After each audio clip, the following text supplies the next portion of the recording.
আজকে তোমাদের জন্য আরেকটা রেসিপি নিয়ে আসলাম। আমার পছন্দের একটা সামুদ্রিক মাছ, এটাকে বলে হোন্দরা মাছ। একদম অরিজিনাল চিটাগাঙ্গিয়ান ভাষায় বলে হোন্দরা মাছ, আর শুদ্ধ ভাষায় বললে বলে সুন্দরী বাইলা মাছ। সামুদ্রিকটা খুবই টেস্টি একটা মাছ। সে মাছের ভুনাটা আজকে তোমাদের সাথে শেয়ার করব। One of my favourite fish. তো চলো শুরু করি। সঙ্গে থেকে লাইক কমেন্ট দিয়ে সাপোর্ট দিবা, উৎসাহ দিবা। রেসিপি যদি ভালো লাগে অবশ্যই একটা শেয়ার করে দিবা। পেঁয়াজ রসুনের পেস্ট করে নিয়েছি, যেটা তেলটা গরম করে তেলে দিয়ে দিচ্ছি। আজকে আমি সরিষার তেল আর সয়াবিন তেল মিক্স করে রান্না করছি। তো এখানে হচ্ছে 1 কেজি মাছ। 1 কেজি মাছের একটু কম আছে, সেটার জন্য আমি 3টা পেঁয়াজ নিয়েছি আর 5 কোয়া রসুন নিয়েছি, পেস্ট করে নিয়েছি, মাঝারি সাইজের পেঁয়াজ। তো পেঁয়াজটা একেবারে কাঁচা গন্ধটা চলে যাওয়া পর্যন্ত ভালো করে এটা নাড়াচাড়া করব, যতক্ষণ কাঁচা স্মেলটা না যায়। এরপরে দিয়ে দিচ্ছি, এটা হচ্ছে জিরা আর ধনিয়ার গুঁড়ো, হলুদ সামান্য, লাল মরিচের গুঁড়ো, আর এটা হচ্ছে একটু মিক্সড গরম মশলা, খুব সামান্য, ভাজা জিরার সাথে, খুবই সামান্য, হাফ চামচেরও কম। তো দিয়ে ভালো করে মশলাটা কষিয়ে নেব। যে কোনো মাছ, মাংস, সবজি যাই রান্না করো, যদি মশলাটা এইভাবে করো তাহলে একটু কষিয়ে নেবে। সময় থাকলে হাতে ভালো করে কষাবে, সময় না থাকলেও 1 বা 2 বার হলেও কষিয়ে নেবে। মশলা কষালে যেটা হয়, রান্নাটা খুব টেস্টি হয়, খেতে ভালো হয়, আর কাঁচা স্মেলটাও চলে যায় এবং মশলাটা খুবই মজাদার হয় পরবর্তীতে। তো ব্লেন্ডার করেছি যেহেতু, ব্লেন্ডারের পোর্শনটার মধ্যেই আমি ওটার মধ্যে পানি নিয়ে পানিটা দিচ্ছি। তো মশলাটায় পানি দিয়ে দিয়েছি যেন ধরে না যায়, এবং তেল ওঠা পর্যন্ত মশলাটা কষিয়ে নিচ্ছি। 2 বা 3 বার করে কষানো হয়েছে, পানি দেওয়া হয়েছে 2 বার। এই যে দেখতে পাচ্ছ মশলাটা ভালো একটা স্মেলও ছেড়েছে, এবং এটা তো তোমরা শুকতে পারবে না, আমার থেকে শুনলে, তোমরা রান্না করলে বুঝবে। প্লাস তেলটাও কিছুটা উপরে উঠে এসেছে।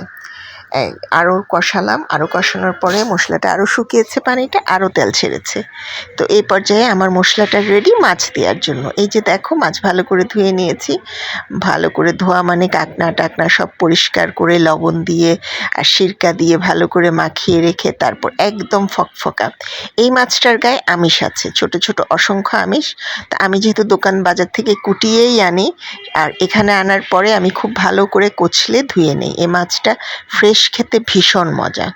সমুদ্রের মাছ জানো নিশ্চয়ই গলগণ্ড রোগের জন্য, আয়োডিনের জন্য, আয়রনের অভাব যাদের আছে তাদের জন্য খুব ভালো। আর ক্যালসিয়াম তো আছে, ভীষণ পুষ্টিদায়ক। সমুদ্রের মাছে প্রচুর ভিটামিন আছে, চোখের জন্য ভালো।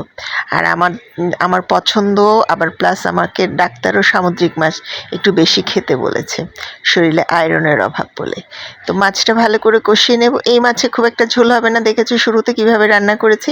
এর ফাঁকে বলে নেই, যদি আমার এই সুন্দর সুন্দর সহজ সরল, সুন্দর নিজেরটা নিজেকেই বলতে হয়, তোমরা তো বলো না, আমার এই সহজ সরল সুন্দর সুন্দর রেসিপিগুলো ভালো লাগলে, দেখতে ভালো লাগলে, আমার ইউটিউব চ্যানেল আছে সেম নামে, যেই নামে আমার এই পেজটাই, এই নামে আমার ইউটিউব চ্যানেল আছে, হেসেলে রাখান। সাবস্ক্রাইব করলে বন্ধুরা খুশি হব।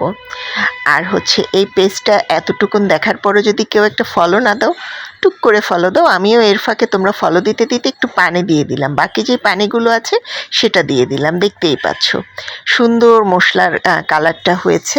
আর তোমরা এখানে বলে রাখি, ঝালটা নিজেদের পছন্দ মতো দিবা, এবং অবশ্যই লবণটাও নিজেদের পছন্দ মতো দিবা। কারণ হচ্ছে এই জিনিসগুলো একটু 19-20 হলে খাওয়ার মজাটাই নষ্ট হয়ে যায়। দিয়ে দিচ্ছি ফ্রিজে রাখা, ডিপ ফ্রিজে রাখা কাঁচামরিচ। এবং আমি যেটা বলতেছিলাম যে ঝাল, অনেকেই দেখি প্রচুর ঝাল খেতে পারে, অনেকে টোটালি ঝাল খেতে পারে না, এবং আমরা অনেকে মিডিয়াম, আমি বিশেষ করে আমি আমাদের বাসায় মিডিয়াম ধাঁচের ঝাল খাই একমাত্র আমরা মরিচে, কিংবা কোনো একটা ঝাল ভর্তা করলে তখন আমরা মরিচটা একটু বেশি খাই। আদারওয়াইজ আমরা মরিচটা, বাচ্চা বৃদ্ধ আছে বলে বাসায় আমরা মরিচটা একটু কম ঝালি খাই, আর কাঁচামরিচটা ইউজ করি যেভাবে দেখছো। বাস এরকম করে ঝোলটা খুব ভালো করে ভুনা করে নিয়ে মোটামুটি মশলার সঙ্গে কিন্তু সুন্দর মতো লবণও দিয়েছি। যখন হলুদ মরিচ দিলাম ওই মানে পিরিচেই লবণ ছিল, সেটা আমি উল্লেখ করতে ভুলে গেছি। লবণটাও নিজেদের স্বাদ মতো দিবা, আর লবণ একটু কম খেতে চেষ্টা করবা। লবণ বেশি খাওয়া কিন্তু ভালো কিছু নয়, লবণে অনেক রোগ ব্যারামের সূচনা হয়। তো রেসিপি কেমন লাগলো সুন্দর একটা গঠনমূলক কমেন্ট করবা, আর ভালো লাগলে রেসিপিটা অবশ্যই শেয়ার করে দিবা। আজকে তোমাদের জন্য এই মাছের রেসিপি নিয়ে আসলাম। ভালো থেকো, সুস্থ থেকো, সুন্দর থেকো, যে যেখানে আছো। আশা করি রেসিপিটা ভালো হয়েছে। আমি চেষ্টা করি সহজ সরলভাবে রেসিপিটা উপস্থাপন করতে, একদম ঘরোয়াভাবে, কোনো ঝুটঝামেলা ছাড়া। তো আশা করি তোমাদের কাছে রেসিপিটা ভীষণ ভালো লেগেছে। সবাই ভালো থেকো, সঙ্গে থেকো। আল্লাহ হাফিজ।